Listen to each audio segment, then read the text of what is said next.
The views and opinions expressed on this program do not reflect the company, owners, management, staff, clients, or partners.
It's Tuesday, the third day of May, 2022. Welcome to the Daily Hour, brought to you by Medical House, One Communication, and Lindos.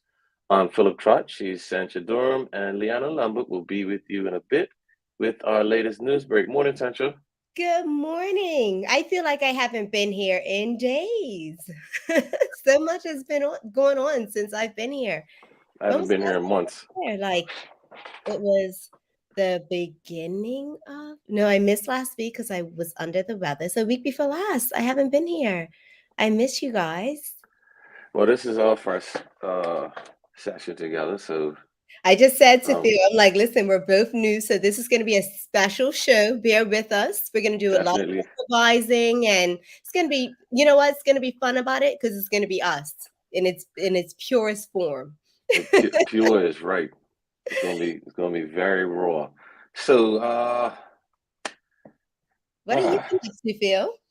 Well, we got to talk about we don't have to, but it's been suggested that we talk about the comments made by the former premier about accusing MP Famous of Black privilege, of operating under Black privilege, and I guess we got to talk about it. Black privilege. Okay, so when this was suggested to us that we discuss this, I have been thinking about it long and hard. I actually posted it on my WhatsApp to kind of get some feedback. What is Black privilege? It could be taken so many ways to say what Black privilege actually is. And once we have the definition of, I guess, what Black privilege is deemed to be, then we can address the fact of, have we ever operated in Black privilege? You know what I mean? What is So here's where I'm struggling, because I'm gonna, as far as I'm concerned, like there's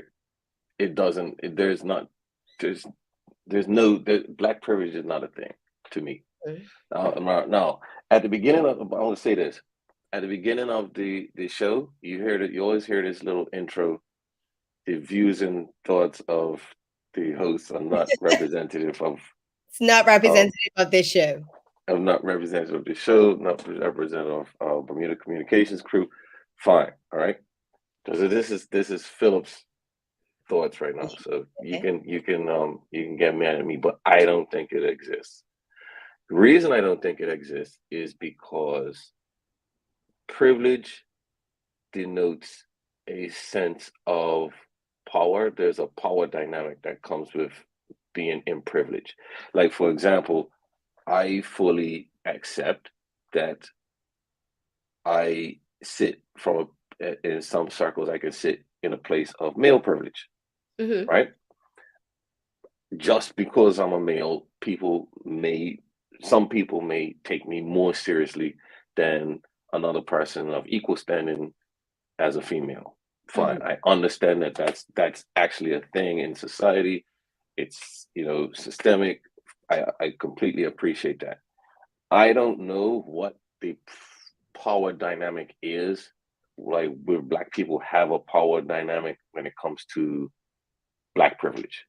I Mhm. don't know what that is. If the privilege is we get to say one monkey don't stop the show in house, then I will happily trade that privilege. Let's swap privileges there. If Mhm. that's what the privilege is of being black, Mhm. then I don't want it. No, I'll say this much that you know, to MP Famous, that wasn't nice. Just we got to do better in the house. Mhm. But I don't think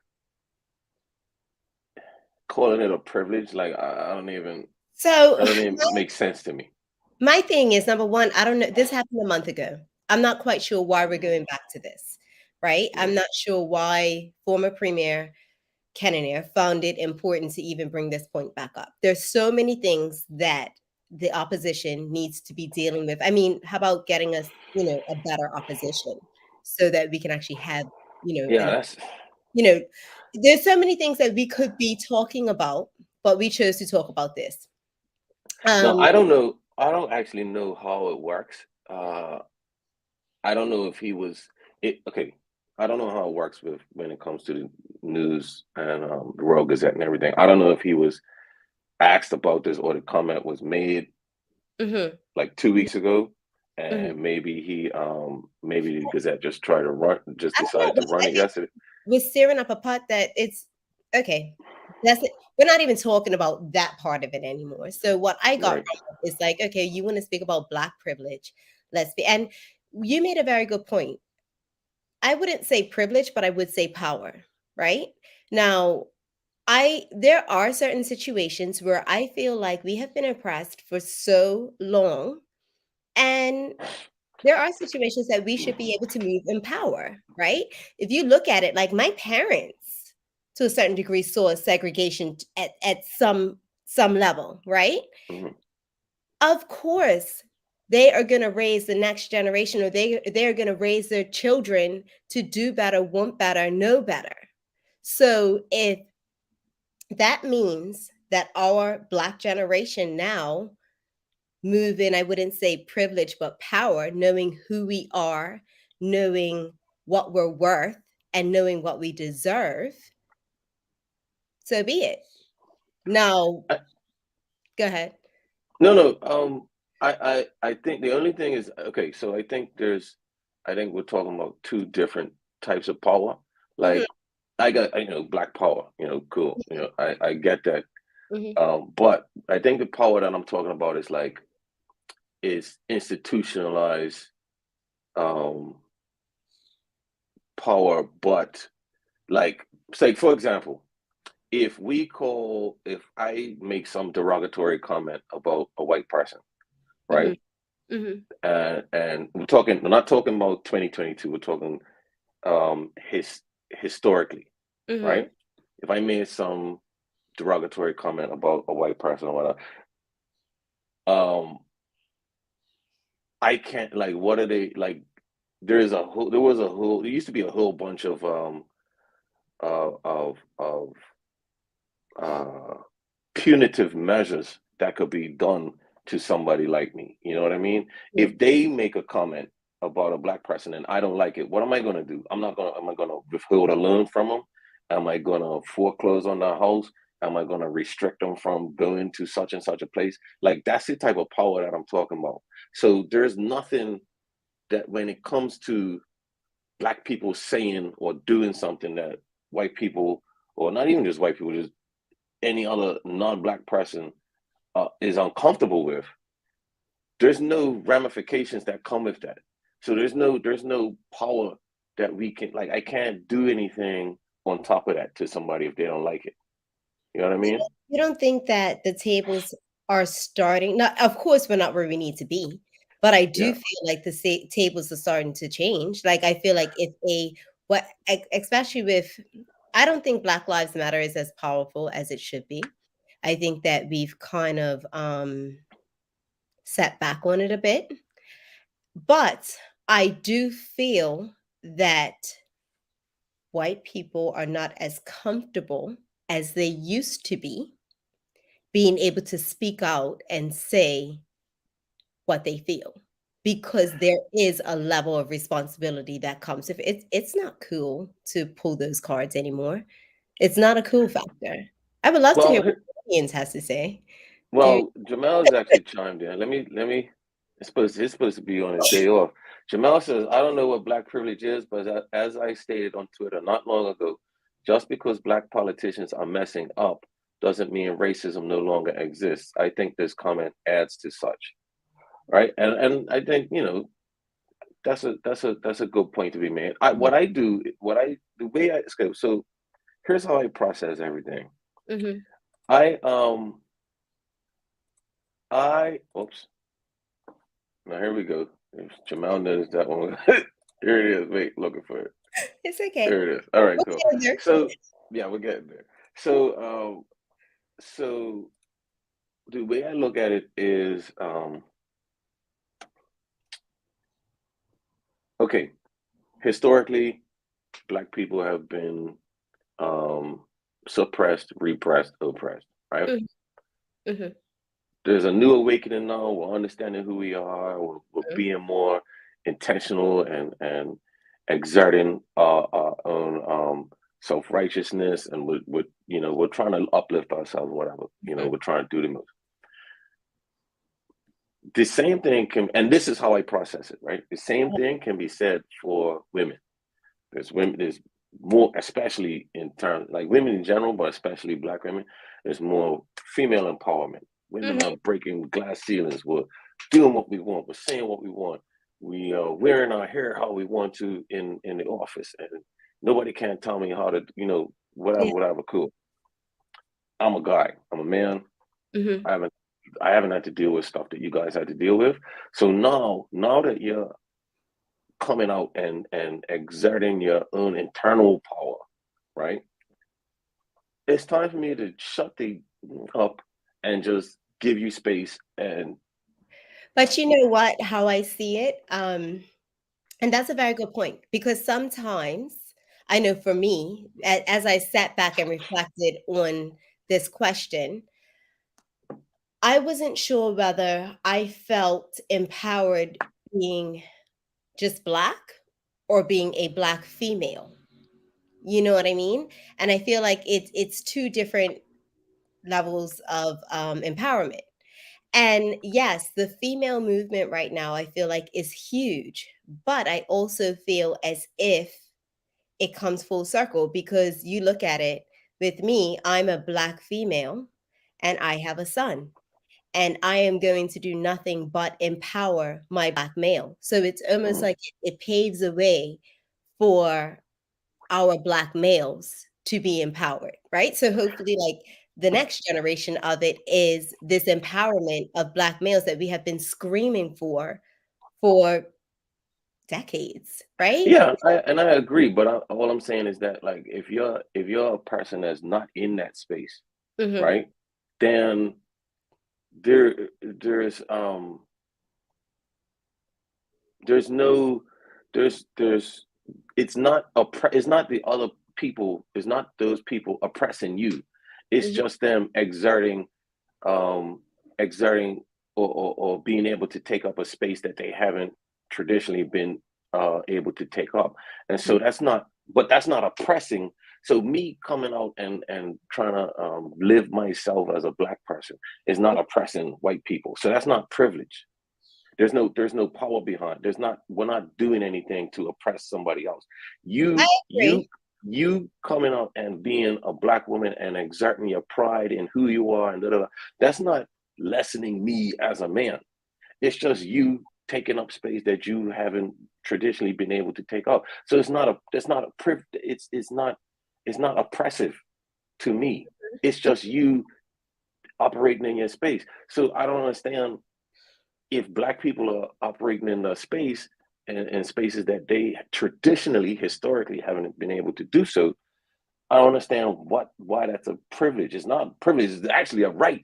It's Yeah, yeah, yeah, yeah, so exactly. It definitely is a right that we have earned, but I also think that as Black people, we shouldn't settle to say this is just all Oh, right. no, How much I'm further not saying to we go? settle. No, What I'm I'm not saying you're saying that, but I'm just saying we need to keep our foot on the gas. And I don't think that we should be okay with, I just want to sit beside you and have the privilege of sitting next to you and being in your space. yeah. You know, I mean, for Chica me, Rena, that's okay. Chica Rena says, "Is it influence and not privilege?" Um, That's a good it could point. be. It's influence. I think that that's all right. But again, it is influence because you're not. I'm just struggling with the whole black privilege thing. You're not black people saying what they want to say and doing what they want to do is not oppressing anybody else. So Well, that's let me that's say what I'm this. struggling with. I sat in a room with one of the world's biggest artists, and we were having a conversation. And his point to me was, as Black people, we don't know the power that we have. So to her point, influence is huge. We don't know the power that we have. And he said to me, I can say it was Jay-Z. He said to me, one of the things as Black people that we don't notice is the influence that we have on white people and our cool factor and what they basically what they see us as and what they want to be, and we don't utilize that enough, right? So I think that was a really good point of influence. We have the influence and we don't even press that button as we should, you know. Well, I totally appreciate, I get it, and I totally believe in that stuff. Mhm. I think I'm just struggling with the whole systemic piece of it. Like, like in the States, you always hear about residential zone redlining and gerrymandering and like that type of stuff. The stuff that influences um, uh, the way society operates from a standpoint of like laws and Uh, regulations and all that type of stuff. Like we're that's a privilege. That's privilege. That way is like not letting black people historically take out loans to buy a house to build wealth for generations. Like that type of yeah, stuff. That's that's why privilege. I say I don't feel like That's why they're like, we're not doing that. So yeah, I don't understand what black privilege is. I don't Um, think it's privilege. I think it's more power that And we that's what I'm saying. That's what I'm saying. To me, in my head, that's why I'm struggling with this. Privilege is power. Mhm. That's why in my head, right? The thoughts and views of Philip Pratt do not represent those of But I Bermuda. also think that we're not in that space, and it shows us how much work we have to do. You know, there's so Yeah. much work to be done. Soundcat Play says, "What's black privilege? LOL. Progress made, yes. However, sometimes you feel as though there is a big if we have to side to appease what is right and getting things right with blacks and the disparities." You want to do Teresa Ann Marie? Agree, Philip. But Kenning was linking privilege to Black politicians feeling free to demean a fellow Black politician. I get that. Totally get that, Teresa. I get that. But where is the power behind it? That's what I'm saying. It's not me having the privilege to say the N word while other people can't. That's not a. If that's my privilege, let's switch. Let's swap. Let me say this. That's my point. Do we think that he was acting out of Black privilege or ignorance? Um, And when I I say don't. ignorance, meaning this is not appropriate for the house, like ignorant to the fact of this is not something that you say, which I said the last time we talked about I'll give you that. I'll give you that one. I'll give you that one. this, because we I come think into these roles, right?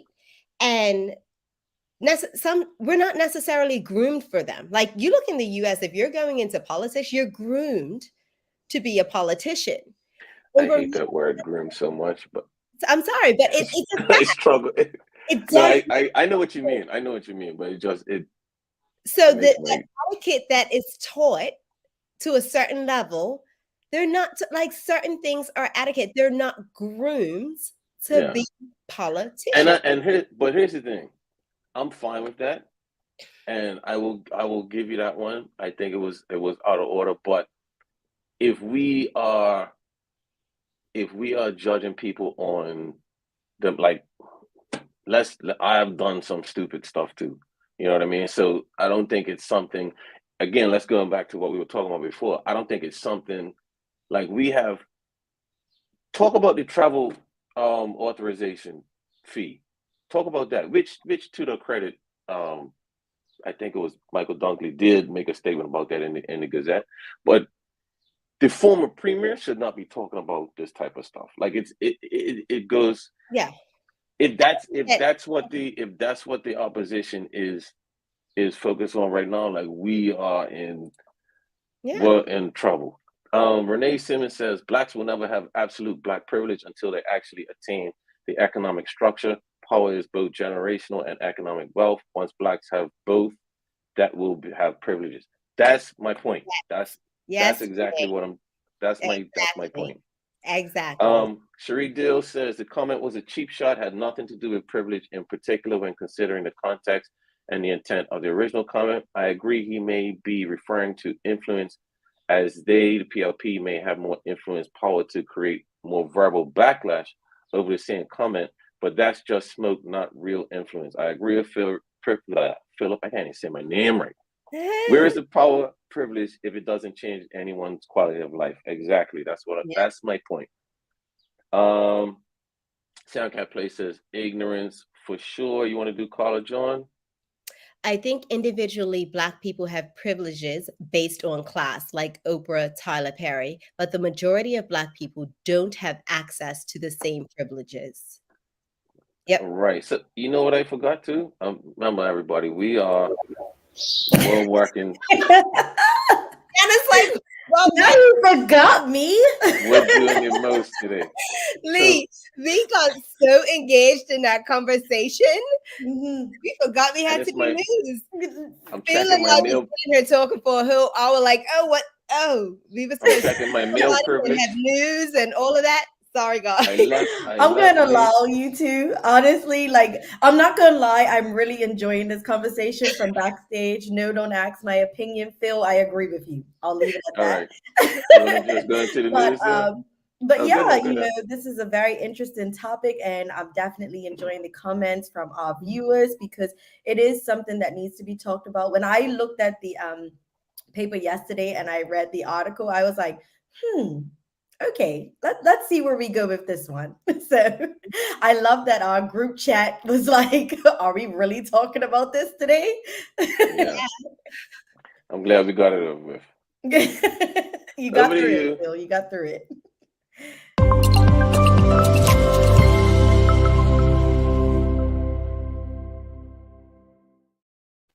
Thanks, Phil and Sancha, and good morning to all of those who are tuned in with us this morning.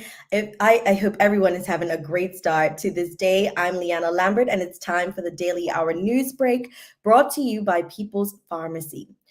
Terror rang out in the Southampton parish last evening after residents were shook by a house explosion that left a number of people needing to be taken to hospital for treatment. Police confirmed at least 2 people were pulled out of the Hilltop Court residence and at least 5 people were taken to hospital as a result of the incident, which took place just before 9 p.m. Now, the cause of the explosion, while Detective Chief Inspector Arthur Glassford said that although it is early in the investigation, it appeared that the explosion was caused by a gas leak. The detective said it was understood that everyone in the apartments was accounted for. However, the extent of the injuries suffered by the 5 victims was not known. He said that the scene was held overnight by firefighters so that they could do a thorough and extensive investigation to ascertain the cause of this unfortunate situation. Now, Minister of National Security Michael Weeks said that he was shocked to learn of the horrific incident and that thoughts and prayers are with the families that have been directly impacted and hope for a speedy recovery. He also thanked the emergency services for their swift reaction. Meanwhile, police urge members of the public not to share images or videos of the scene on social media as investigations are ongoing. In other news, the Bermuda Monetary Authority has slapped a local firm with fines of $2.1 million for failing to comply with anti-money laundering regulations. Now, Conyers Trust Company Bermuda Limited, a division of law firm Conyers, formerly known as Conyers Dill Impairment, was fined more than $1 million for historic failures to adequately comply with the Trust Acts and the Proceeds of Crime, Anti-Money Laundering, and Anti-Terrorist Financing regulations. In a statement posted on their website, the authority said it had identified a number of deficiencies relating to the company's AML and ATF program and the company's obligations under the Trust Acts and the regulations. Now, more specifically, Conyers had failed to comply with customer due diligence, ongoing monitoring, periodic reviews, enhanced due diligence, and independent audit and training. The firm was given until December 2019 to rectify the deficiencies, which the BMA said they had made progress, but was not remediated to its satisfaction. A second CDMP entity, Conyers Corporate Services Bermuda Limited, was given a civil penalty of $981,000 for breach of the same regulation. And the police are asking for the public's assistance in locating 30-year-old Juliana Trott. Police say that Miss Trott is of heavy build, weighing about 160 pounds, approximately 5 feet 5 inches in height, and is light-skinned. She has dark brown hair worn in a ponytail. She was last seen at her place of work around 1 p.m. yesterday. Now, at the time, she is said to be wearing a royal blue polo shirt, gray log pants, and sneakers. Anyone with information on the whereabouts of Juliana Trott is asked to call 211 or the main police telephone number on 295-0011. Taking a look at today's weather, we have a high near 73 and a low near 68 degrees. Today, we'll see variable cloud cover with a southwesterly breeze. High pressure remains to our south, allowing a front and a series of weak troughs to skirt by our north through midweek. Now, this pattern sees occasional cloudy periods today with largely dry conditions. Sunshine gradually returns through Wednesday as temperatures warm through the week.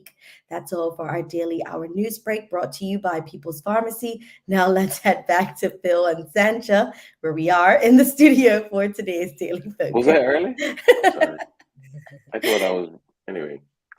All right, Lee, thanks. We're going to be right back after this commercial. We're going to be talking to Simone Romaine, about the foster care awareness. And can you stick with us? Yeah.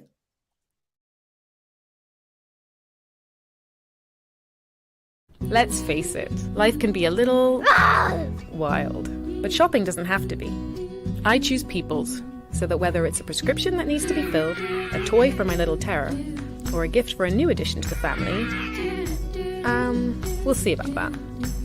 Everything's available in one convenient location. Some call it People's. I call it my one-stop shop in the city.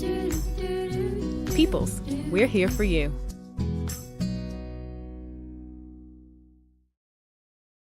Back in 1995, a pair of entrepreneurs working in their garage with essential oils began to realize the potential of organically produced body care products. Now, in a 56,000 square foot facility, EO products are shipping to millions worldwide, an inspiration to aspiring family businesses to be sure.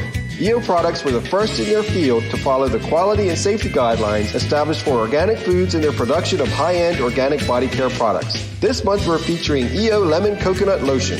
Lindo's, why go anyplace else? Mom's celebrating her 70th birthday next month. Have you noticed her age is catching up with her? Yeah. Plus, she's having a hard time getting up and around like she's used to. I would sure hate to see her fall. At Medical House Limited, we can help make life situations easier. We have electric beds, motorized scooters, bath stools, walkers, you name it. Mom's been real good to us. We'll get her birthday and Christmas gifts from Medical House. Medical House has relocated next to the Dendy Town Field, number 6 Bakery Lane, Pembroke. Telephone 292-3622.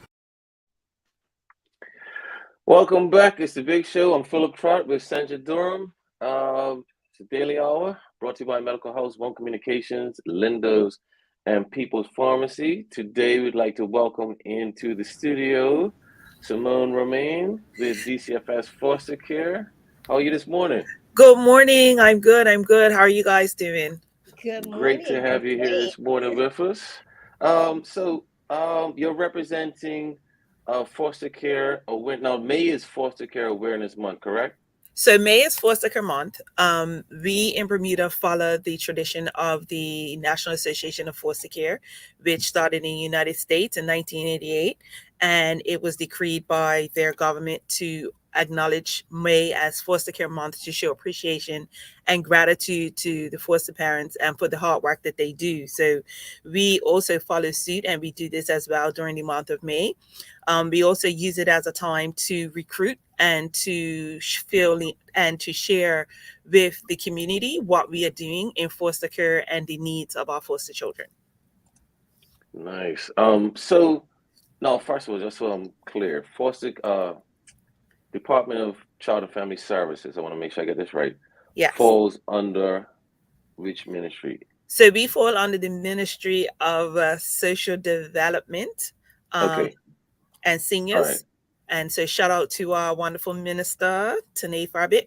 And under that is the Department of Child and Family Services, which is a government mandated organization. And we as well are government agency. And so Foster Care Falls is a section of that department. Got you. Okay. I just like to make sure I get all these departments Yes. where they're supposed to be.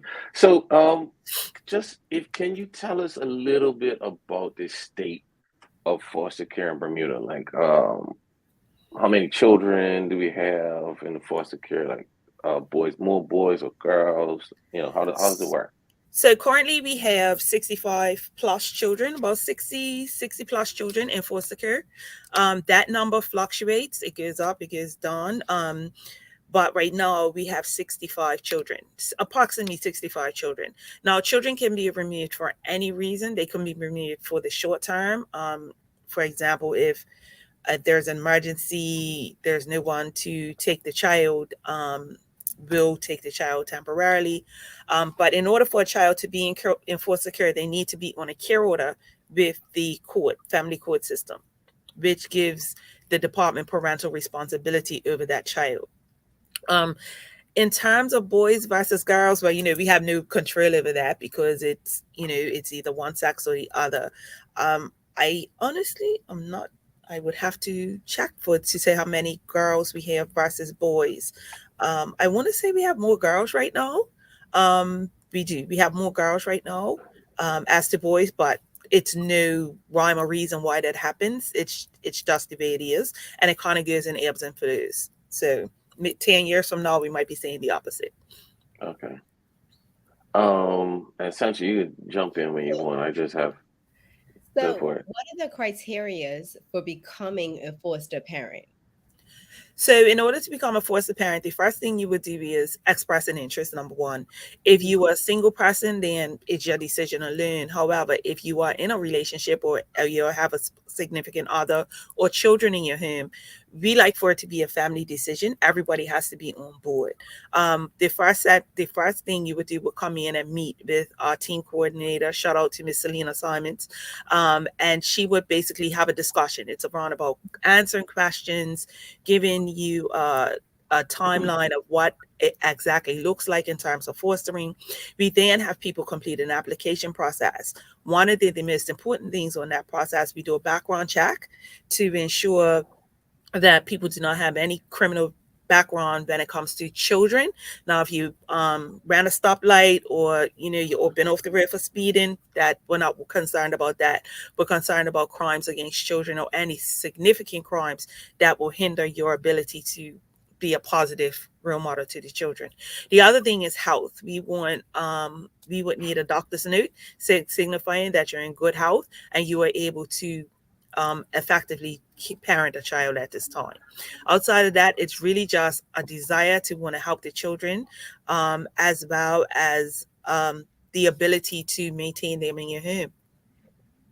And how many children still need to be partnered with foster parents at this point? That's a difficult question because an emergency or a removal could happen for any reason on any day. At this point in time, there are children who probably, if we had the available beds, will probably have been removed. However, because we don't, the teams work diligently to try to maintain the children in their home with their families. We also seek the support of family members. So if we have to do an emergency removal, our first step will be to ask if there are family members available who are willing to open their home to the child before we seek a foster placement. So a lot of times family actually fill in the gap with these children if an removal is needed and before they come into foster care. What's deemed as an emergency removal? Like what?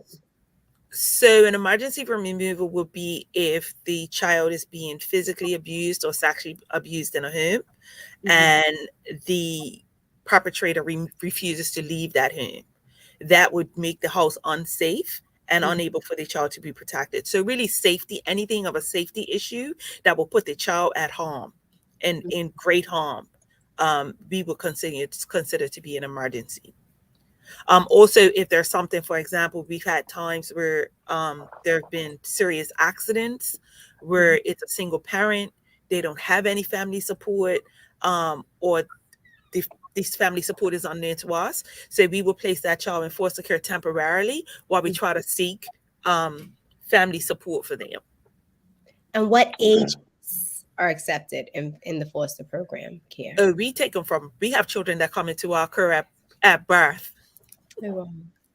Yeah, unfortunately, there are children who are born into the system, unfortunately. The circumstances tend to be sometimes with drug abuse or mental health issues where the parent is already deficited. Now, let me say that it takes a village, right? So if I like to phrase it like this. So if you think about your growing up, your childhood days, it was always that one or two persons, either in the neighborhood or in your class, who the parent weren't quite right. They didn't always have lunch. They may have came to school a little dirty or a little scruffy, Bermuda terminology. And so in those days, I'd say 20, 30 years ago, we were more of a community. So Aunt so probably stepped in and made sure Johnny had his school clothes for the school year, and Granny probably had Johnny over every night to make sure that he had food. And if mom was a little unstable, she had somebody and able to support her. We notice now that the community people don't have this type of community surrounding them like that, and so therefore the issues are now coming more paramount and more seen and visible by services. And so if a family doesn't have a support system in place, then that's when we're required to step in. Okay. So when you have a child in foster care, I'm assuming they age out. Do they age out? Like, what's the cutoff? Is it like 18 years old? So foster care is from 0 to 18. When they turn 18, they age out of the system. Many of our foster children are blessed in the sense that a lot of foster children have been in that same placement we've had children who have been into that home at birth and aged out at 18. But by that time, they are intricately attached to the foster placement. That's the only family they know. And so foster parents are like, no, that child's not going anywhere. That's my child. They live here. So a lot of times when our children age out, they remain in the foster placement that they were in because that's the only family they know. Okay. And also, I was also wondering about what type of government support whether the parents or child that's aging out of this system, like, is there what type of financial support or social services support does everybody get around foster care? So if a child is aging out of this system, we have a memorandum of understanding with financial assistance that allows for that child to receive financial assistance while they get on their feet, if they remain in the foster home that they were originally in. So they would be able to be assessed as an individual as opposed to how financial assistance assesses as a family. They also would receive support with Bermuda College. All children that age out of the Department of Child out of foster care receive a Bermuda College waiver, so they're entitled to go to the Bermuda College for free. They have to still pay for their books, but financial assistance will assist with that living expenses if Bermuda College is their choice. It will also assist while the child is attempting to get employment and to get stable as an adult. Okay, I like that, the Bermuda Yes. College one. I didn't know about that. Yes. We do And have a good. Oh, sorry. Go ahead. Go ahead. And I was going to say, in terms of what we provide to foster parents, the department pays for all extracurricular, all medical, all school clothes. We give clothing allowance twice a year, and we also give a monthly stipend. Now, it's never enough. It's never enough, but we do give a stipend monthly to assist with with food and toiletries for the children on a monthly basis. But you said extracurricular. So if the child wanted to play football, and we pay for that. Oh, that's nice, man. We pay for that. We pay for summer camp. We pay for after school programs. Anything that's going to enrich the child's life. Statistics show that children involved in extracurricular activities are less likely to get in trouble, more likely to stay on track. So we pay for all that. If the child needs tutoring, we pay for that. We pay for whatever's going to enrich the child's life. And so like certain camps that they have to go to, or no. The foster parent, now within reason, of course, because we still have a budget, but we do try to expose children. So what we will try to do is probably balance it out across the summer, because you have 10 weeks, so it may be every other or a few weeks at a particular camp. But anything that's going to broaden the horizons and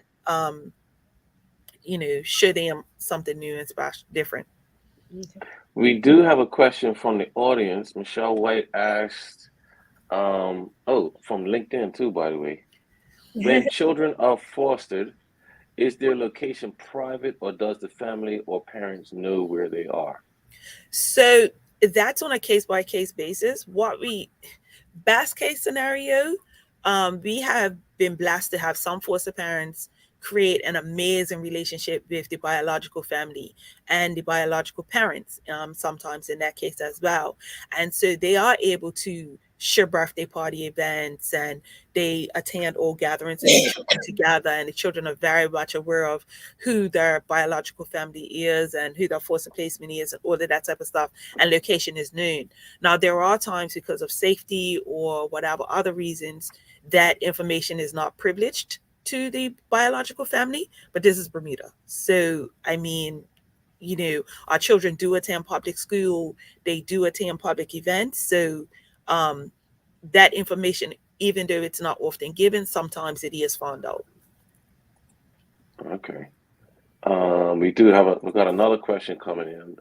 Manuela John asks, when family members are available to take in a child, would they be eligible to receive financial support from the department so that they don't have to go into traditional foster care? Absolutely. To be honest, we do. It's a catch-22 with using family members. If the situation is a little volatile, sometimes the family members have a challenge in being able to support the child, but also set those boundaries with people who you probably normally had an open door relationship with, right? Family members will just show up at your house if you have a child in care and there's protection issues or safety concerns, then that family member is going to be required to put certain boundaries in place. And so we would need to ensure that the family member is prepared to set those boundaries. However, best case scenario, yes, we love when we have family members come forward.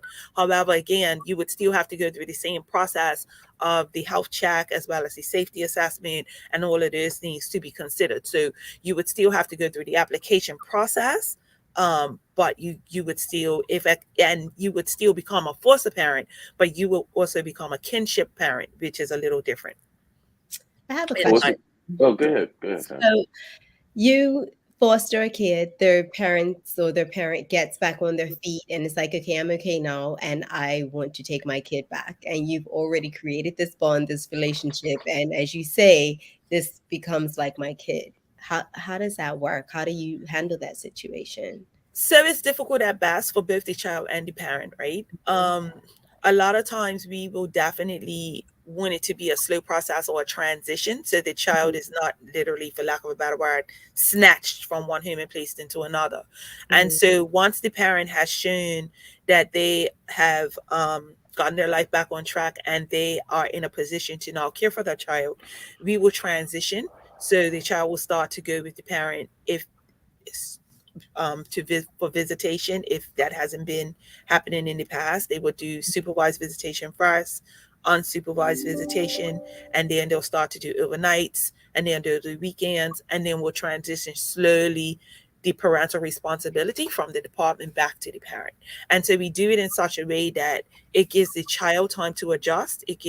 We also put clinical supports in place, because what we want to ensure is that the parent and the child are ready and equipped. Because what happens is, when your child, I just went on vacation for 2 weeks, and when I came back, my daughter was different from what I left her. And that was a 2-week period, nothing major, but we grow, we stretch, we do things with life experiences, right? So if a child goes into care in infancy, or let's say the child came into care at 5 and mom got her life together back and the child's 8, that's 3 years where mom hasn't been doing the major parenting. The child has grown, the child has shifted, the child has changed, and so has mom. And so if you had a child who was removed, and that parent, like I said, the parent, if let's use addiction, for example, that child remembers mom as an addict. That child remembers what I was associated with that. So we have to get clinical support in there to make sure that we can process whatever anger or resentment that the child may have as a result of mom not being able to do her job and be a mom. We need to make sure that the child has trust, because we don't know what the child had witnessed when mom was in her addiction. So we have to make sure that both sides are prepared to kind of get ready and go on this new adventure, because it's going to be an adjustment, because let's face it, homes are run differently. So we like to put clinical support in there for both the parent and the child, and do that clinical work, that therapeutic work, to merge them back together. And it is challenging, because I think our foster parents, they do take a vested interest. And I think that's the only way you can be good at fostering, right? Is if you assume that child, while they're in your care, you treat them like you treat your own. And that's where we see the best results. So I think it is, but I think that when you come into it with the idea, and we stress that we can't tell you how long you're going to have this child for. We stress that the department's mandate is reunification. And at the end of the day, we just want what's in the best interest of the child. And so if that is in the best interest for that child to be reunited with that parent, we work with the families to do so. We have some children who still may return to their families, but maintain a strong bond and relationship with the foster family. That's still family to them. And we appreciate when biological parents are open to the fact that, listen, you've been doing the heavy lifting, you've created a relationship with this child, let's keep it, because you are family. And that person then becomes a part of the village. So, it's not ideal. It's less than ideal for any child to be removed from their parents. But we do the best we can, and we try to make it as a smooth transition as we possibly can. I'm just getting so many questions now as this conversation going on. So, okay, so I have a couple questions now. One question is, you talked a lot about the evaluation of a parent, like for people to become suitable parents, foster parents. Yes. What departments do you work with? Like, I'm sure is SCARS involved? Like, do somebody have to get SCARS certified too? So yes, they do have to get SCARS certified. We also have an online college it's called the Foster Parent College. It's an online training program that we subscribe to, and it's automatic that foster parents will take selective courses. So introduction is talking about dealing with children who have been victimized by trauma, who've been traumatized, just talking about different things that will be relevant to them as they open up their home as a foster parent. Once they are established as foster parents, we do quarterly trainings around different subject areas. regarding fostering, which also provides that support. And every foster child has a social worker and a social work assistant who goes into the home on a monthly basis to provide support to the family as well as the child, to see how things are going and to case manage. Okay. So speaking of case management, that was my other question. How many how many children or families does each person on your team have on the caseload? How does that work? So I have 15 children at this time. 2 of my own, but 15, so 17 children at this time. So it's 15 Oh, children. sorry, through wait. the You're Department a of Child foster Defense. parent. No, I'm a parent. Oh, two. Sorry. Okay. Two. Sorry. All right. Two. Yes. I got So, you. but I count them, right? Because I look at my foster children as my own. And I make Right. decisions for them. I make decisions like I would my own child. Gotcha. I advocate for them in situations that I would advocate for my own child. And so we, foster care is an amazing team. Shout out to my foster care colleagues. Tanya Thomas, Serena Irish, Sinead Brangman, Soraya Ho, Crystal Deal, myself, and our chief, Selena Simons. We do an amazing job, and we take on our children like we do. We make decisions like as we would dealing with our own. And so that's our team. So each team has between 15 to 20 children, and these children sometimes are siblings that we're responsible for the case management of them with their biological families, as well as working with the foster families and any other agencies involved with them as well. Okay. Sanch, you want to read Cherie's question? There tends to be a stigma or perceived added challenges in foster older kids and thus may be harder to place. What would you say to encourage those who are considering fostering but has reservations in regards to taking in an older kid? So that, I mean, listen, that's my passion, right? The older children are harder to place. A lot of our older children have ended up at residential treatment, not because that's where they need to be, but because there was no foster parents available for them. I actually had a foster parent who was adamant, I'm not taking an older child or too much trouble. She took a 4-year-old, and it was disastrous. I persuaded her to take a 17-year-old, and she took her, and it's been phenomenal, and the child is still in her care, and she aged out in November, and she's holding on to her. So I think sometimes people have preconceived notions. They think about teenagers, they think about the backlash, they think about the back talk, and they think about all these things, but they don't recognize that it's just a difference. Like, you have different for a 4-year-old, you have to be physically invested in everything you do. You got to help them get dressed. You got to make sure they're fed. You got to do all of these things, right? When the children are younger, the teenage years require more mental involvement. I have some amazing teenagers in foster care, like amazing. Like, we have children who are preparing for graduation. We have 4 young ladies who are all on the honor roll and all getting ready to graduate. 2 from Berkeley, 2 from Cedar Bridge, doing amazing things. So I would say to people, don't stroke with such a wide brush. Talk to us about who we have. Every child has their challenges. Our children are less than normal just because they've had trauma in their life that nobody else has, or is different from those on the average. There's what you call a normal child or a typical child. But our teenagers are amazing, and they're doing good things, and they're not all troubled youth. And that's something I was sharing again yesterday, was like, not all our children are troubled youth. A lot of our children are in the system, not because of their decisions, but the decisions of their parents. And so they're doing amazing things. Like I said, the 4 young ladies that are getting ready for graduation, and we're so excited for them because all of them has aspirations of college, and all of them are just doing great things in the community. Yeah, man. See, you know what, Sancha? Like, you know how I keep making Simone's picture bigger is not to focus on her, and so you like can't see me get misty, because like, I working in education, man. You get so involved and invested with some of these students, and I've worked with some students that are in foster care, and just like, every child deserves a chance to win in life. Mm-hmm. And so hearing these types of stories kind of, Yeah, goes on the radio. it's been interesting to hear, you get tidbits here and there of what the foster care, the system is. And a lot of times it's kind of a negative connotation here and there, but it's awesome to hear you clarify and give us the background and, just the facts of how things operate and what you're doing to help these kids. I know for me, it's eye-opening. Thank you. And I would encourage people to, family members, because every child comes from a family, right? And so what tends to happen is sometimes parents burn these bridges, blow them up, that the children can't walk back past them. So I would encourage families who are like, I want to deal with the child, but I don't want to deal with the parent. Talk to us, call us. You can deal with the child without having to deal with the parent. That becomes our burden.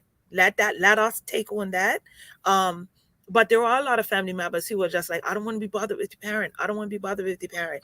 And so we could put things in place to set boundaries for that. But even if it's just, if you can't take the child full time, have a relationship with them. Call us and see if you can meet them and spend time with them and invite them to family events. Because the other struggle is, at the end of the day, these children are going to age out and they're not going to know their family. Yeah. They're not going to know their roots. They're not going to know where they came from. And that's part of the challenge too, when we have children who are in traditional foster placements with no family connection. I have one more question as far as therapy for the kids. So go ahead, sorry. How is that established? Because I know a lot of these, or some of these kids are coming from trauma. How do we establish therapy for them?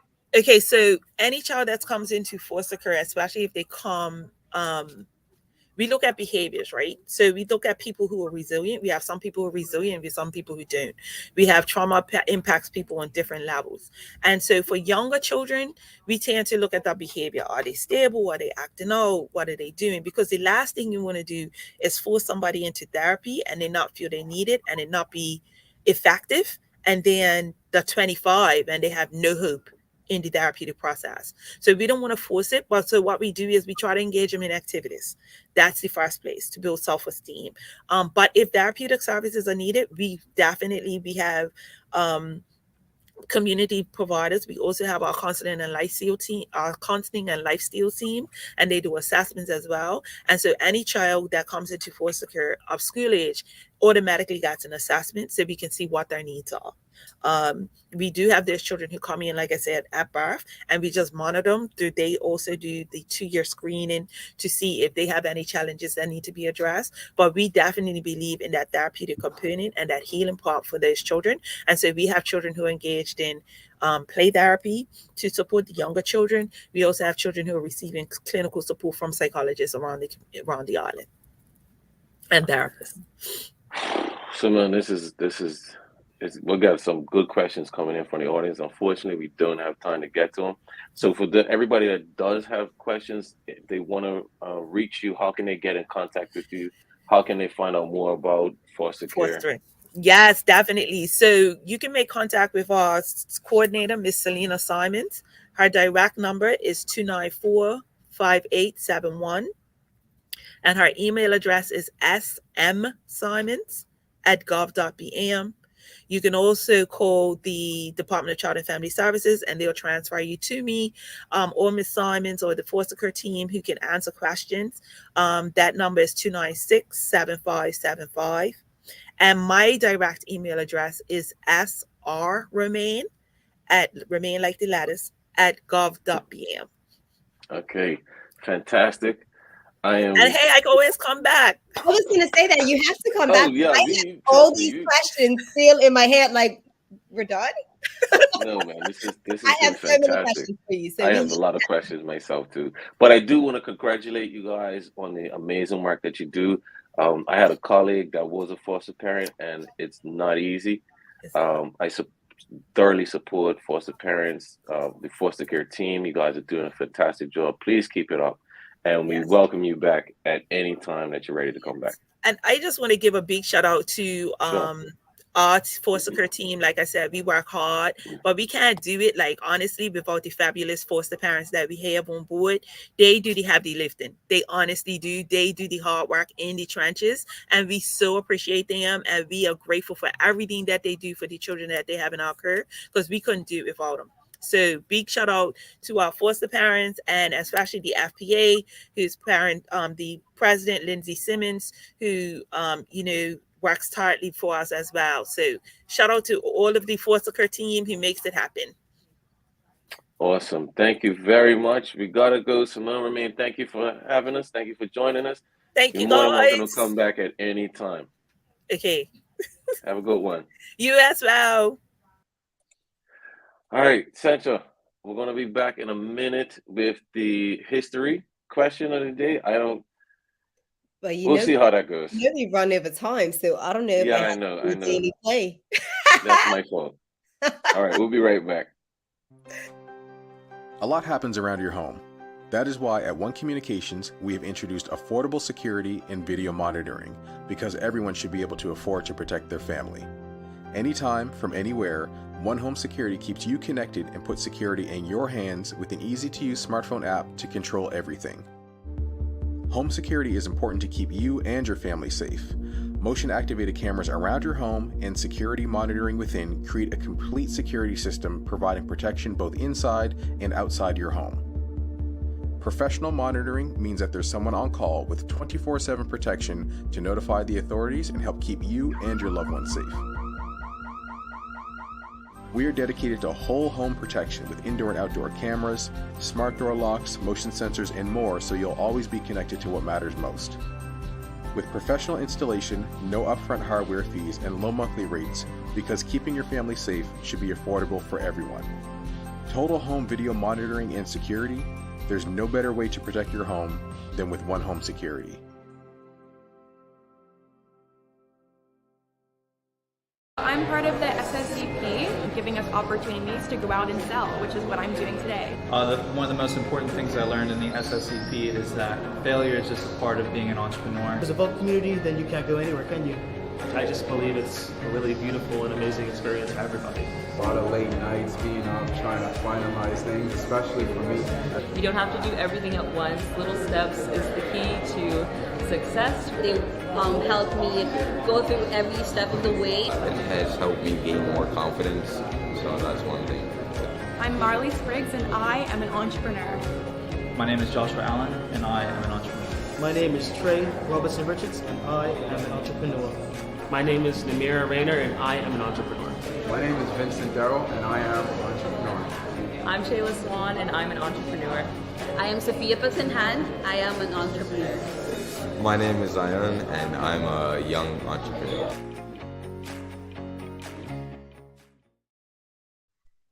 My goodness, Well, that BDC. I know, right? That's a nice one. I like that. Oh, my heart. It actually gave me goosebumps. I love that commercial. No, Sancha. Okay. We're going to do this real quick. It's time for the Daily Play, brought to you by Heineken 0.0. Great taste. No alcohol. Okay. This is an easy one, though. So the question is, and you could tell, you know, when somebody does a presentation and they did it right before the presentation was due. Anyway, what year did the naval base close? I think I'm intimidated by trivia, you know. It's not that I don't know it. I think I'm intimidated by it. So the naval base, that's the one down in St. Davis. Right. It had to be 1990 because I was still going to McDonald's when I was 12. So, so let's say 1994, 3 or 4. Yeah, very close. It was 1995. Almost. I thought you were just going to go for the. I thought you were just going to go for the midway point and just try and get all technical. Get lucky with it. Yeah. All right. So my day of the year. Today sorry. See, I did this. I know. It's fine. It's fine. My bad. Go ahead. Today is National Teachers Day. If children are the future, teachers are the ones making sure that the future is a good one.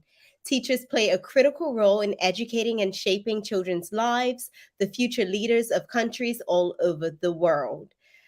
Great teachers are generally kind, patient, hardworking, dedicated, and understanding professionals that mold children's lives in a positive direction. I feel like Shout that's out to the teachers, right? Yeah. That was a good one to come off the back of the foster care team. Yes. What are your thoughts about today? Today's been great, Phil. It, wasn't as scheduled as I'm sure Jamal would like it, but Yeah. it's been good. I mean, our conversation about Black privilege and all of that, I think was a powerful one. Was a good one. We have a long way to go before anyone can pull the Black privilege card on us. Yeah. And then it was awesome to hear about we don't think about that. We live in our everyday lives and we don't always think about the foster system and things that are going on here in Bermuda. And it's great that they have an awesome team making it happen and Yeah. keeping these kids safe and helping them to blossom and grow, in a positive way. Yeah, man. I think it was a beautiful conversation. All right. So thanks again to our partners, Medical House, One Communication, Linda's People's Pharmacy, for ensuring that we're able to do this with you on a daily basis. Shout out to all our listeners on LinkedIn, Facebook, YouTube, And I have TCG to Radio. leave an inspirational quote. Don't Go ahead. Phil. My bad. Go ahead. Great dream begins with a dreamer. Always remember you have within your strength the patience and the passion to reach for the stars to change the world. Beautiful. And that's Miss Harriet Tubman. My ex-girl. Yeah, your him girl. My homegirl.